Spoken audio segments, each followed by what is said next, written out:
Hi, victim. Do you know any victims? Have you been a victim? You really don't understand your rights or how to help somebody that has been a victim? It's a very pained state to be in. I found this website to be very interesting. It's very factual.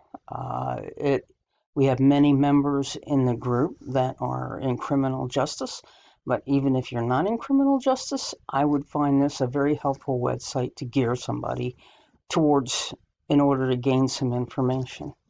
I found it to be very, as far as the conclusion, I found it to be very unbiased. I found it to be comprehensive. I found it to be very methodical, the way it was set up. You could go across the top with the tabs, and the drop downs pretty much described what was available for you to read, from beginning to understand how to use the website, to who they are, to what they do and what they can offer. It was a very useful, factual website, and I found it to be extremely comprehensive.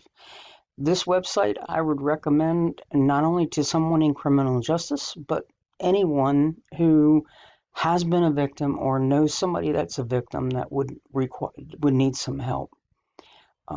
Thank you.